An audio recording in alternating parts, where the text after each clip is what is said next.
Hello दोस्तों, class 12th की math में आज हम सब लोग प्रतिलोम त्रिकोणमितीय फलन की शुरुआत करने वाले हैं बालाजी प्रकाशन से। ये अध्याय नंबर 3 है, तीसरी है। पहला अध्याय हम लोगों ने कंप्लीट कर लिया है, रिलेशन एंड फंक्शन यानी संबंध तथा फलन, और अवकलज के अनुप्रयोग कंप्लीट हो गए हैं, समाकलन के अनुप्रयोग कंप्लीट हो गए हैं, और साथ ही साथ प्रायिकता भी कंप्लीट हो गई है बालाजी प्रकाशन से। तो आज हम लोग पढ़ने वाले हैं प्रतिलोम त्रिकोणमितीय फलन यानी कि आईटी फंक्शन। ठीक है, तो इसको पढ़ करके हम शुरुआत करेंगे अवकलज के बारे में, अवकलन के बारे में, सततता तथा अवकलनीयता। तो मोस्ट इंपॉर्टेंट है, इसके फार्मूले बहुत ज्यादा इंपॉर्टेंट है अवकलन और समाकलन में। तो चलिए हम शुरुआत करते हैं। प्रतिलोम त्रिकोणमितीय फलन का मतलब क्या होता है? प्रतिलोम का मतलब होता है उल्टा, ठीक है, इनवर्स वैल्यू। त्रिकोणमितीय फलन का मतलब, त्रिकोणमितीय फलन कौन कौन से आए थे? साइन, कॉस, टैन, सेक, कॉसेक, कॉट। ये एंगल और साइड्स के बीच रिलेशन को बताते थे। अगर हमको भुजा पता है तो हम कोण निकाल सकते हैं, अगर कोण पता है तो हम भुजा निकाल सकते हैं। प्रतिलोम त्रिकोणमितीय फलन में होता क्या है, हम इसमें कोण का पता करते हैं, कोण की वैल्यू निकलती है इसमें, बस ये याद रखिए। जैसे हमें दे दिया जाए कि जो साइन थीटा है, साइन थीटा है उसकी वैल्यू x दी गई है, तो यहां से थीटा बराबर अगर हम करेंगे तो साइन इधर आएगा, तो ये हो जाएगा इनवर्स में। मतलब ये थी भुजा, साइन थीटा बराबर लाल बटे कक्का से लंब बटे कर्ण, ठीक है। और ये क्या था? कोण। विभिन्न कोणों के लिए, थीटा के विभिन्न कोणों के लिए साइन थीटा की जो वैल्यू है वो x के बराबर यानी कि भुजा के बराबर है।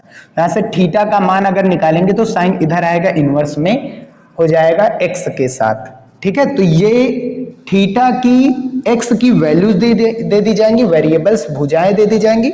उन भुजाओं के थ्रू हम एंगल्स के बारे में निकालेंगे, और ये बात इसमें रहेगी, एंगल जो होंगे वो रेडियन मान होंगे। यहाँ पर कोण रेडियन मान के रूप में आने वाले हैं। जैसे प्रतिलोम त्रिकोणमितीय फलन, वे त्रिकोणमितीय व्यंजक, त्रिकोणमितीय व्यंजक जो किसी कोण को उसके मान के यानी त्रिकोणमितीय मान के रूप में व्यक्त करता है, यानी कि कह सकते हैं भुजा के रूप में व्यक्त करता है। जो किसी कोण को त्रिकोणमितीय व्यंजक के द्वारा भुजा के रूप में व्यक्त करता है, उन्हीं को हम कहते हैं प्रतिलोम त्रिकोणमितीय फलन, ठीक है। तो यहां से थीटा बराबर क्या आएगा? Sine inverse x, sine inverse x। तो साइन इनवर्स x, ऐसे ही cos inverse x, tan inverse x, cot inverse x, sec inverse x और कॉसेक इनवर्स x। ये टोटल 6 प्रतिलोम त्रिकोणमितीय फलन आने वाले हैं, पढ़ने वाले हैं। बात करेंगे इनके परिसर के बारे में, यानी मुख्य मान जो कि होता है, निकालने को कहेगा मुख्य मान अगर जो, तो फिर इन्हीं की वैल्यू, इन्हीं के बीच हम मान निकालने जाएंगे, ठीक है। इन्हीं के बीच हम मान निकालेंगे। साइन इनवर्स x का अगर दे दिया जाए तो इसका मान -π/2 से +π/2 के रूप में होता है। ग्राफ हम नहीं पढ़ रहे हैं, ठीक है, ग्राफ हमारे सिलेबस में है नहीं, ग्राफ पूछा भी नहीं जाता, तो इसलिए ग्राफ हम पढ़ नहीं रहे हैं। आसानी से चीजें समझ में आ जाएंगी वैसे ही, बिना ग्राफ के सहारे। आप ग्राफ देख सकते हैं बुक में। तो फलन में साइन इनवर्स x का मान -90 अंश से +90 अंश के बीच में ही लेना है हमको, बाकी इससे ज्यादा कम नहीं होने वाले। कॉस इनवर्स x की वैल्यू 0 से पाई के बीच में होनी चाहिए। दोनों को शामिल कर सकते हैं क्योंकि ये क्लोज्ड इंटरवल है, क्लोज्ड इंटरवल में शामिल किया जाता है, ठीक है। इन -π/2 को और π/2 दोनों को शामिल किया जाता है अगर ये बंद अंतराल लगा है, ठीक है। ऐसे ही कॉस इनवर्स x की जो वैल्यू आएगी वो 0 से पाई के बीच में ही आने वाली है। और tan इनवर्स x की वैल्यू -π/2 से +π/2, यानी साइन जैसा ही है, लेकिन ये बंद अंतराल है और ये खुला अंतराल है। क्यों? क्योंकि ये π/2 जो है, ये π/2 -π/2 पर जो tan इनवर्स x होता है, इनकी जो वैल्यू होती है, परिसर का मतलब समझते हैं, ये थीटा की वैल्यू दी गई है। प्रांत का मतलब x होता है, परिसर का मतलब ये थीटा y होता है। बहुत जगह y मान लिया जाता है, कुछ जगह y बराबर साइन इनवर्स x ऐसे, या साइन इनवर्स x y बराबर x मान लिया जाता है, ऐसे करके कुछ भी, बस ये याद रखिए थीटा की वैल्यूज है, ठीक है। तो ये π/2 और -π/2 को शामिल नहीं करना है tan में, क्योंकि इन पर tan की वैल्यू जो होती है वो इनफाइनाइट होता है, इनफाइनाइट एक रियल नंबर नहीं है। तो हम जो भी प्रतिलोम त्रिकोणमितीय फलन पढ़ रहे हैं वो रियल नंबर फंक्शंस ही पढ़ रहे हैं, तो इसलिए इनफाइनाइट को शामिल नहीं करना है, इसलिए यहाँ पर खुला अंतराल लगाया गया है, यानी इन दोनों को शामिल नहीं करना है। ऐसे ही cot इनवर्स x जो cos का था वही cot का आएगा, बस ये खुला अंतराल में आएगा, वो बंद में था इस खुला में, उसको शामिल कर सकते हैं, इन दोनों को इसके लिए शामिल नहीं कर सकते हैं, इनके बीच की वैल्यू को शामिल करेंगे।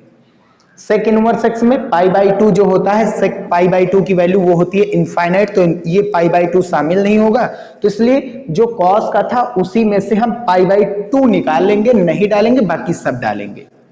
ऐसे cosec इनवर्स x माइनस π/2 से प्लस π/2 वही साइन का ही होगा, बस cosec जीरो अंश की वैल्यू इनफाइनाइट होती है, तो इसलिए जीरो को हम निकाल लेंगे, इसलिए बस यही वैल्यू डालेगी, क्योंकि जीरो पर cosec इनफाइनाइट होता है और π/2 पर sec जो होता है वो भी इनफाइनाइट होता है, और इनफाइनाइट हमको लेना नहीं, तो बस इन्हीं वैल्यूज के बीच में हमको निकालना है मान थीटा की, बस ये याद रखिए।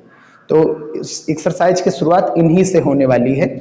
कुछ फार्मूले हैं, जैसे साइन इनवर्स x बराबर होता है cosec inverse 1/x, cosec inverse x बराबर करेंगे तो साइन इनवर्स 1/x होगा।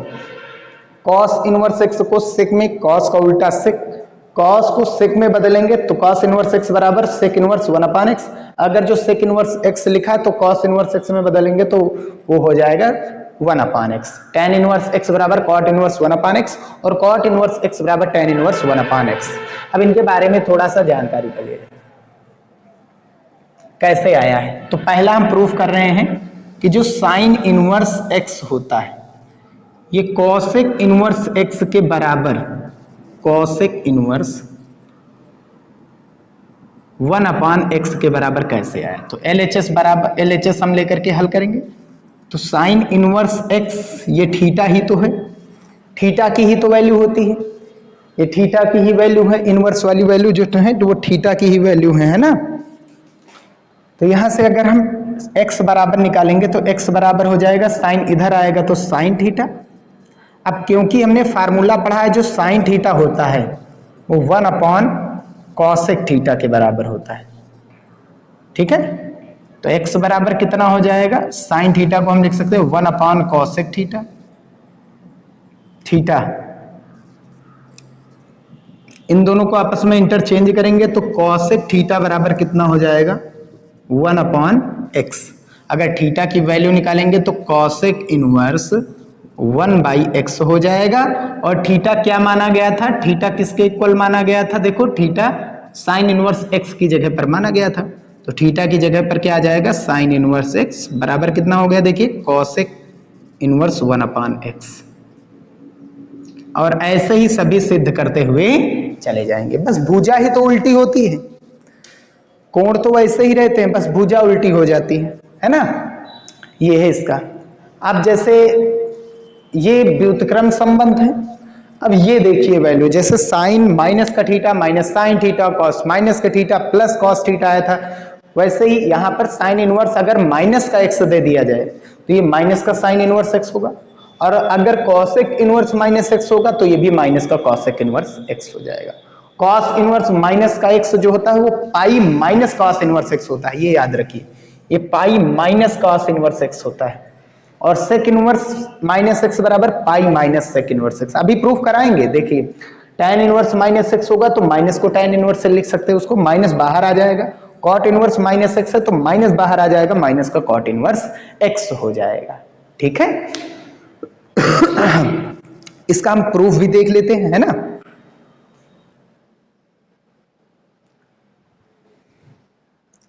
चलिए हम इसको प्रूफ करते हैं कि sine inverse minus x, minus का साइन इनवर्स एक्स कब आता है, और ये बोर्ड एग्जाम 2019 में पूछा गया था, यूपी बोर्ड एग्जाम की। देखते हैं, तो LHS हम ले रहे हैं, साइन इनवर्स माइनस एक्स जो है उसको हम थीटा मान लेते हैं। क्या मान लेते हैं, थीटा। तो साइन इधर आएगा तो इधर क्या बचा, माइनस का एक्स बराबर कितना हो गया, साइन थीटा। हम एक्स बराबर करेंगे तो ये माइनस इधर आ जाएगा, माइनस का साइन थीटा।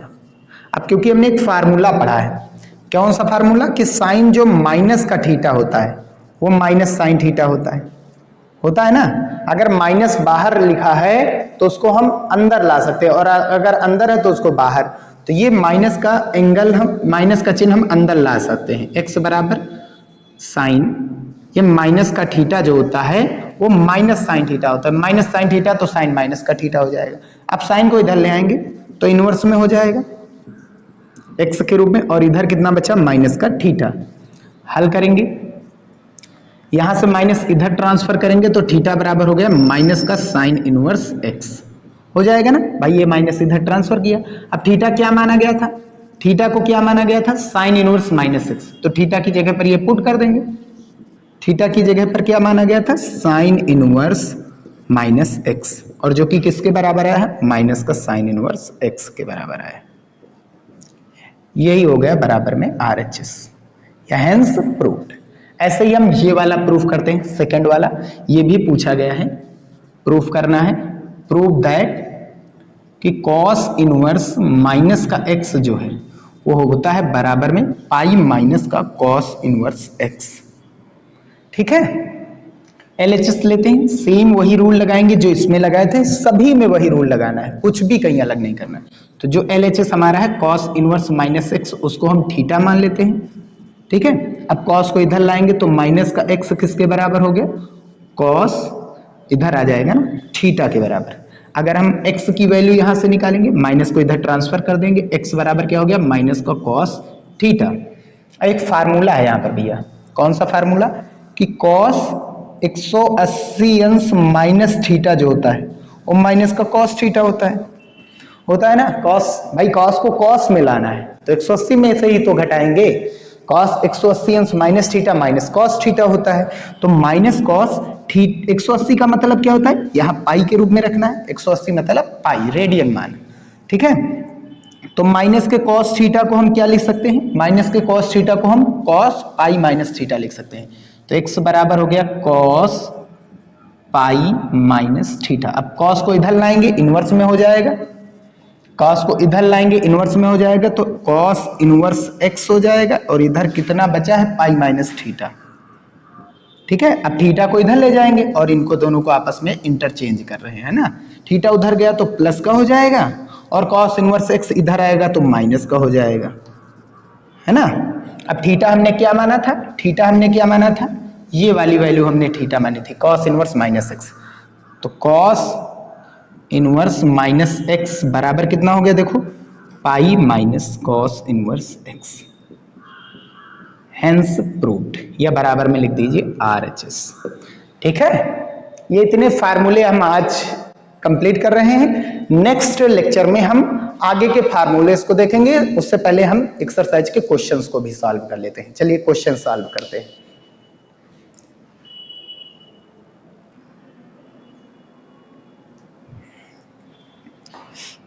चलिए हम क्वेश्चन नंबर फर्स्ट देखते हैं। कह रहा है निम्न के मुख्य मान ज्ञात कीजिए। सबसे पहला है सेक इनवर्स माइनस का रूट 2। ठीक है, तो सॉल्यूशन चलते देखते हैं। ए नंबर दिया गया है सेक इनवर्स माइनस का अंडर रूट 2।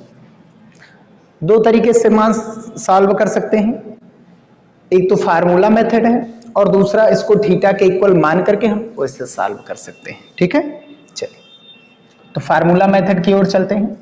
अभी हमने बताया था फार्मूला कि सेक इनवर्स माइनस का x अगर लिखा है तो उसको हम लिख सकते हैं pi minus sec inverse x।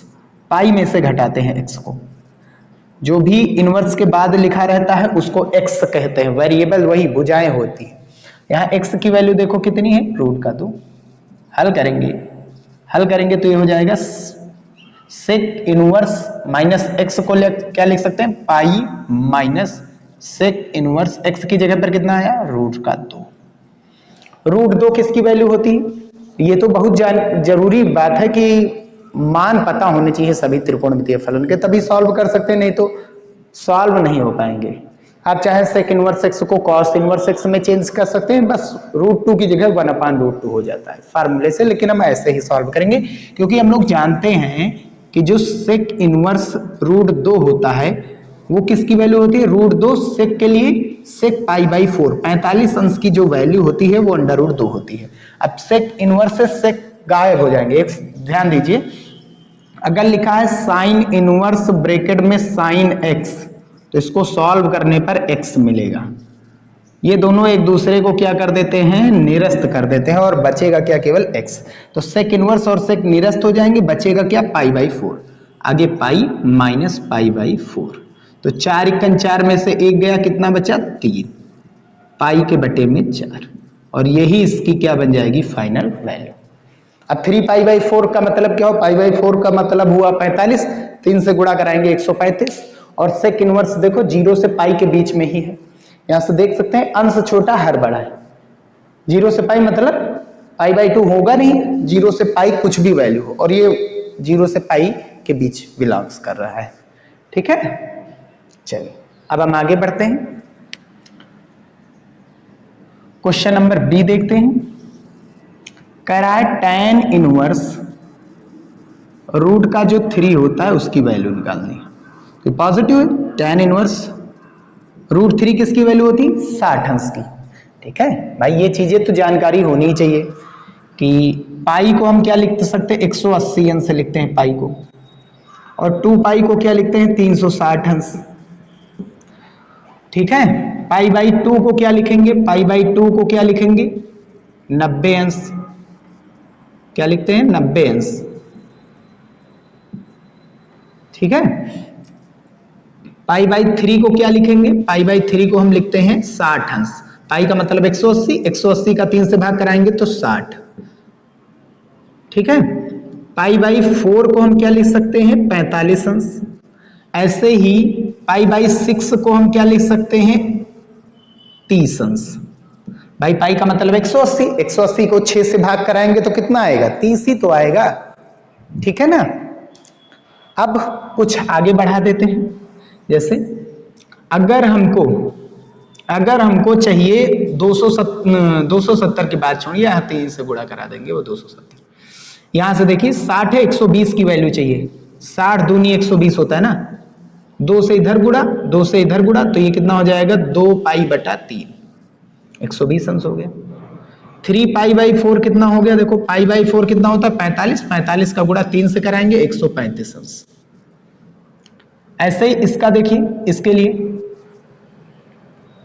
हमको चाहिए 150 अंश की वैल्यू, तो 30 का गुणा 5 से कराएंगे तो 150 आ जाएगा, तो 5 से इधर 5 से इधर, 5 से गुणा कराएंगे तो 5 पाई बटा 6 को हम लिख सकते हैं 150 अंश। तो ये चीजें जानकारी होनी ही चाहिए, इनके बिना कैसे सॉल्व होगा। तो √3 किसकी वैल्यू होती है, √3 tan के लिए होता है, tan 60 अंश का मान। 60 अंश को हम क्या लिख सकते हैं, पाई बाई 3, और अभी हमने बताया ये दोनों आपस में निरस्त हो जाएंगे और बचेगा कितना, पाई बाई 3।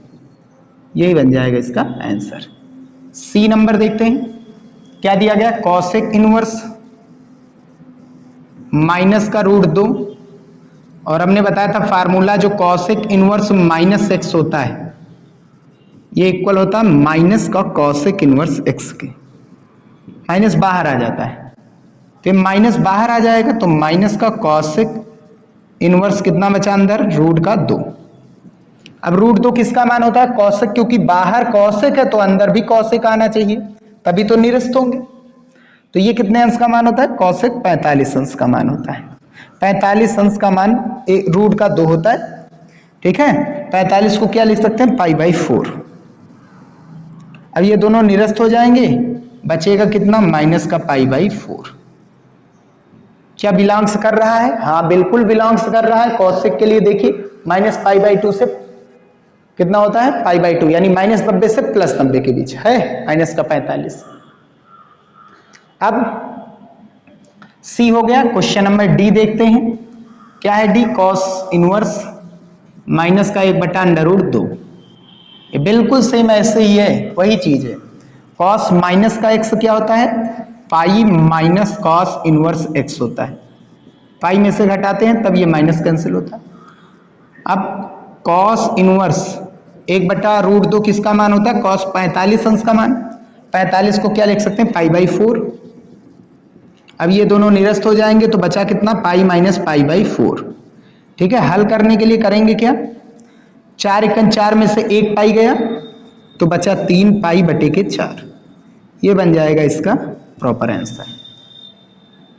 अब डी हो गया। ई नंबर देखते हैं। ई नंबर क्या कह रहा है? कॉसेक इनवर्स माइनस का 2/√3। तो ये माइनस का चिन्ह हटाने के लिए माइनस का कॉसेक इनवर्स हो जाता है। माइनस कॉसेक में क्या होता है? माइनस बाहर आ जाता है। 2/√3। 2/√3 किसका मान होता है?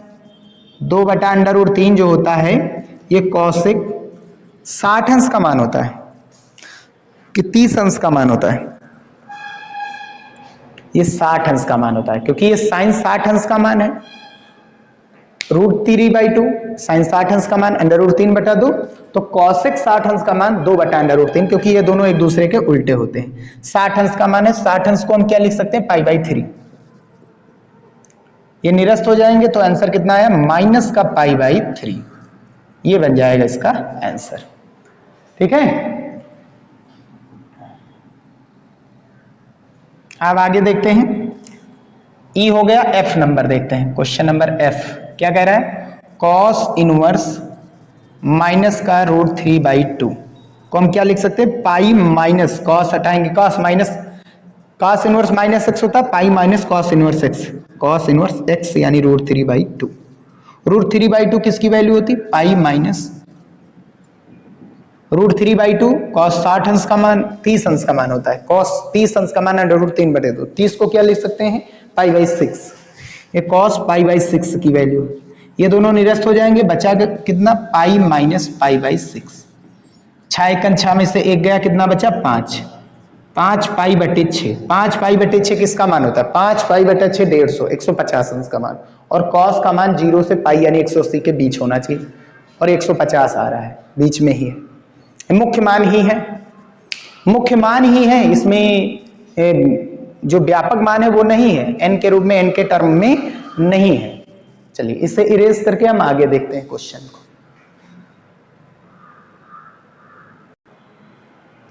चलिए हम आगे के जो क्वेश्चंस बचे हैं उसको भी देख लेते हैं। जी number sec inverse 2/√3। Sec inverse minus का है तो इसको हम लिख सकते हैं pi minus sec inverse x 2/√3। 2/√3 किसकी वैल्यू होती है? कॉस 30 अंश की वैल्यू होती है। √3 बटा दो तो सेक 30 अंश की वैल्यू 2/√3। उल्टा होता है ना, कॉस और सेक एक दूसरे के उल्टे होते हैं। तो हल करेंगे तो सेक इनवर्स 2/√3 यानी सेक इनवर्स ये किसकी वैल्यू होती है? 30 अंश की वैल्यू। सेक 30 अंश को क्या लिख सकते हैं? π/6। ये दोनों निरस्त हो जाएंगे, बचेगा कितना? Pi minus π/6। 6 एकन 6 में से 1 गया, कितना बचा? 5 π/6। ये बन गया इसका आंसर। ठीक है, आंसर को मिलाते रहिए,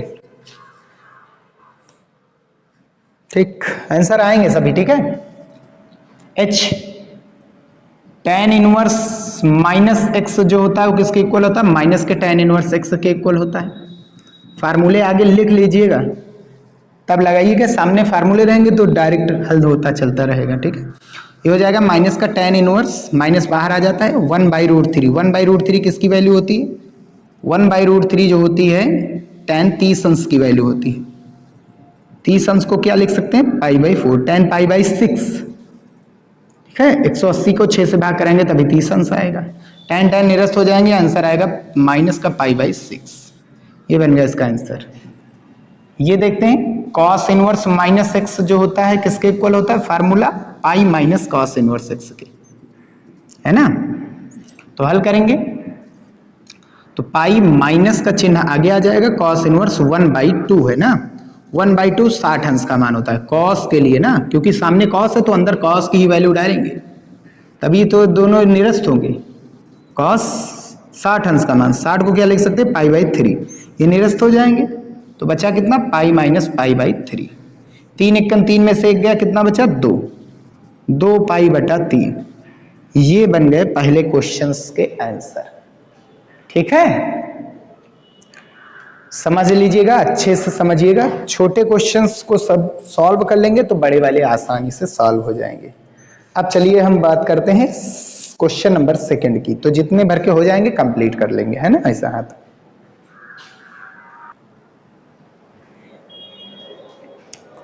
चलिए आगे के क्वेश्चंस देखते हैं। Question number second, cos inverse cos 4π/3।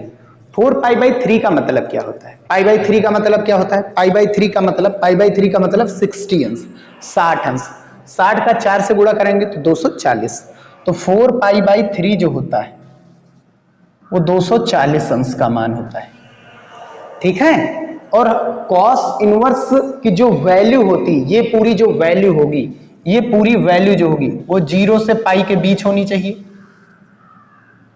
यही तो होता है। देखो cos इनवर्स x का परिसर जो मान होता है वो 0 से पाई के बीच होता है, और ये 0 से पाई मतलब 0 से 180 अंश, और ये क्या है 240 अंश की वैल्यू है, तो ये तो ज्यादा होगी। तो इसको हम तोड़ते हैं, क्या करते हैं? तोड़ते हैं। 4π/3, जो 4π/3 है उसमें से हम कह सकते हैं कितना घटाएं कि ये कितना बन जाए? 180 अंश बन जाए। कितना बन जाए? 180 अंश बन जाए। भाई हमको 180 के अंदर अंदर चाहिए, कितना घट जाए कि 180 अंश आ जाए? चलिए, तो ये इधर जाएगा, इधर आ जाएगा। 4π/3 माइनस पाई बराबर x। x की वैल्यू हमको निकालनी है। 3 × 3 पाई, 4 पाई से 3 पाई गया, 1 पाई के बटे में 3। ये किसकी वैल्यू आ गई? x की, ठीक है ना। तो ये x की वैल्यू यानी कि 4π/3 में से अगर हम π/3 घटाएंगे तो ये कितना आएगा? पाई। अच्छा, एक तरीका और है इसको समझने के लिए कि पाई में अब सबसे पहले ASTC जानिए। ASTC इसमें क्या होता है? 90 माइनस थीटा लेते हैं। 90 प्लस थीटा तो आता ही आता है, लेकिन साथ ही साथ 180 माइनस थीटा आता है। 180 क्यों ले रहे हैं? क्योंकि साइन साइन में रहे, tan tan में रहे, और कॉस कॉस में रहता है। 180 में चेंजिंग नहीं होती है। और ये क्या होता है? 180 प्लस थीटा, और इसमें क्या होता है? 360 माइनस थीटा। तो कॉस की वैल्यू पॉजिटिव कहां पर होती है? चौथे, देखो ये एक for all, S for sine, T for tan theta के लिए ये होता है, और C फॉर होता है कॉस थीटा के लिए। तो कॉस थीटा पॉजिटिव, ये इनके पॉजिटिव मान होते हैं, पॉजिटिव होते हैं ये आफ्टर स्कूल टू कॉलेज, ठीक है। इसका कोई मतलब नहीं रहता क्योंकि इसमें सभी पॉजिटिव आते हैं। साइन के लिए अगर ये वैल्यू आई तो 180 से घटाते हैं, 180 से घटाएंगे कितना कि वो उतना मान आ जाए। tan के लिए 180 में कितना जोड़े कि थीटा का मान tan में आए। कॉस के लिए 360 से थीटा घटाना पड़ता है, ठीक है। 360 अंश माइनस थीटा बराबर कॉस थीटा होता है, यानी कॉस 360 अंश माइनस थीटा जो होता है वो प्लस का कॉस थीटा होता है। और ऐसे ही tan 180 अंश प्लस थीटा जो होता है वो क्या होता है? प्लस का tan थीटा होता है। और tan x और sec साइन जो होता है 180 अंश माइनस थीटा क्या होता है? प्लस का साइन थीटा होता है। हमको किसके बीच की वैल्यू चाहिए? ये 240 ज्यादा है, हमको कम चाहिए इसकी वैल्यू, तो 360 से हम घटाते क्योंकि हमको पता है कॉस वाले में जो 180 किया गया था उससे वैल्यू निगेटिव बन सकती है, और कॉस किसमें पॉजिटिव वैल्यू चाहिए हमको? भाई पॉजिटिव वैल्यू चाहिए कॉस की। कॉस की कौन सी वैल्यू चाहिए? पॉजिटिव वैल्यू चाहिए। तो पॉजिटिव वैल्यू के लिए हम चौथे चतुर्थांश में जाते हैं क्योंकि उसमें कॉस पॉजिटिव आता है। तो करेंगे क्या? हम लिख सकते हैं कॉस इनवर्स कॉस, इसको हम तोड़ कैसे सकते हैं? तो कॉस जो होता है कॉस 2 पाई यानी 360 अंश माइनस थीटा जो होता है, ये प्लस का कॉस थीटा होता है, हम जानते हैं। थीटा का मान कितना रखें, यानी 2 पाई से थीटा कितना घटाए? हमको थीटा कितना चाहिए भाई?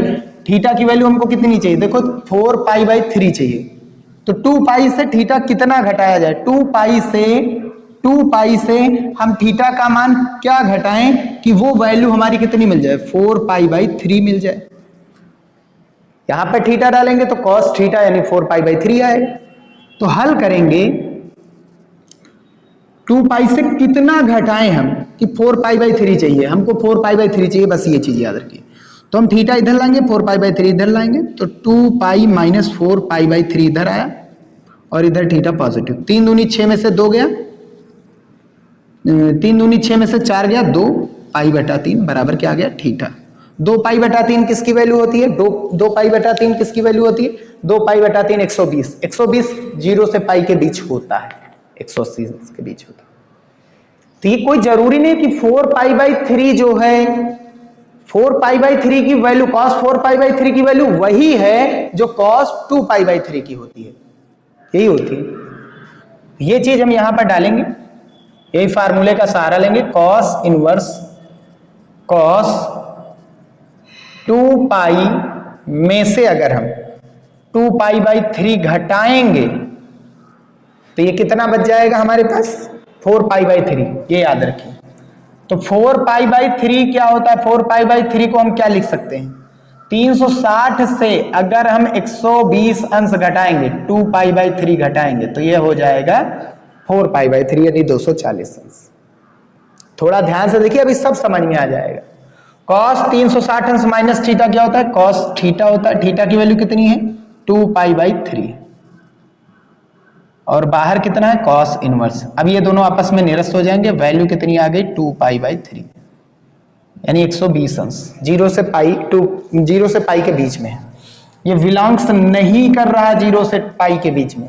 240 ज्यादा है, कम करेंगे। कम करने के लिए cos में ही लाना, पॉजिटिव लाना है। तो 360 से कितना घटाए कि 240 आ जाए, यानी 4 पाई बाई 3।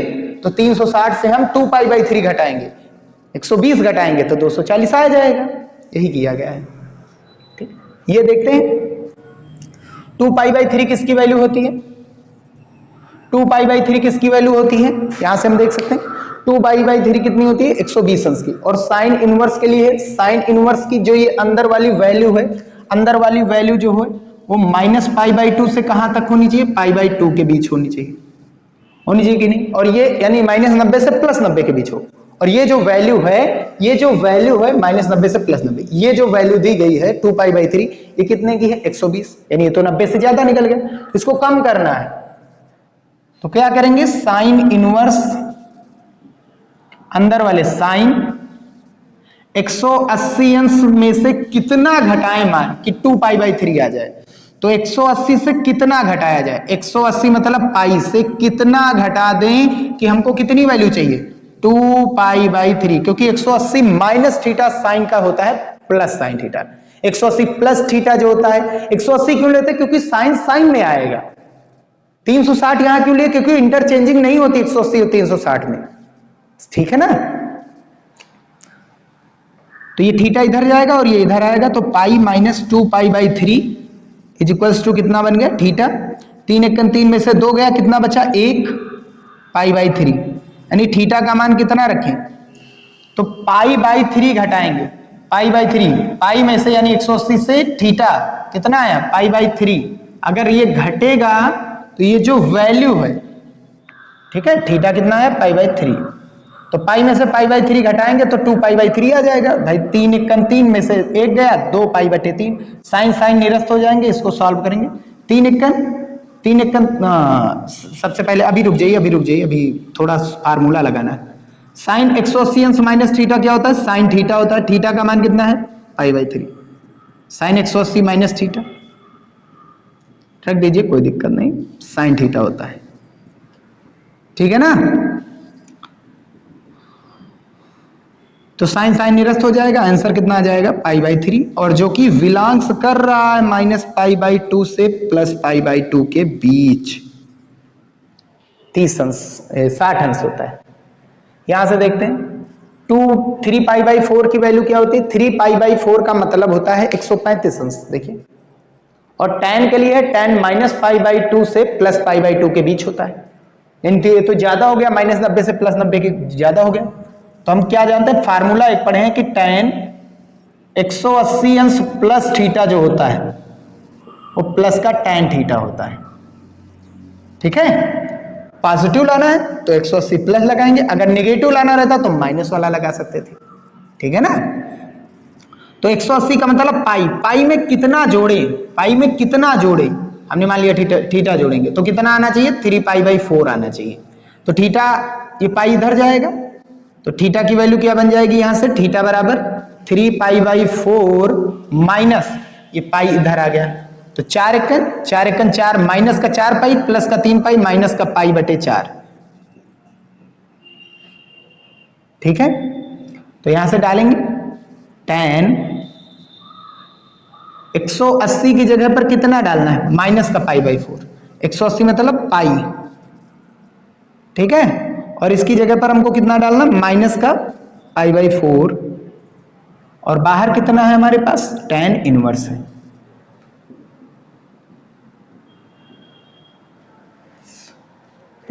थ्री π/4 लाना है, 4 एकन 4 में से 1 पाई गया, 3π/4 आ जाएगा कि नहीं। tan 180 प्लस थीटा क्या होता है, tan थीटा होता है, लेकिन थीटा की वैल्यू अंदर क्या है, माइनस का π/4 है, और बाहर कितना लगा हुआ है, tan इनवर्स। ये दोनों निरस्त हो जाएंगे, माइनस का कितना हो जाएगा, π/4, और माइनस का π/4 माइनस का π/4 माइनस के π/2 और π/2 के बीच होता है, यानी -90 से +90 के बीच होता है। बस यही तक हम वीडियो ये समाप्त कर रहे हैं, इसको थोड़ा अच्छे से कंप्लीट कर लीजिएगा। ठीक है, तो ये जरूर जानिए कौन सी वैल्यू कहां पर पॉजिटिव होती है, कौन सा त्रिकोणमितीय फलन किस क्वाड्रेंट में पॉजिटिव होता है, किसमें निगेटिव होता है, ये बहुत जरूरी है, और ये चीज तो सबसे मोस्ट इंपॉर्टेंट है, इसको तो अच्छे से जानना है। ठीक है, बस लेक्चर यहीं समाप्त करते, नेक्स्ट लेक्चर में हम आगे के क्वेश्चंस को भी सॉल्व करेंगे। वीडियो पसंद आया हो तो उसे लाइक जरूर कीजिएगा। मिलते हैं नेक्स्ट वीडियो में।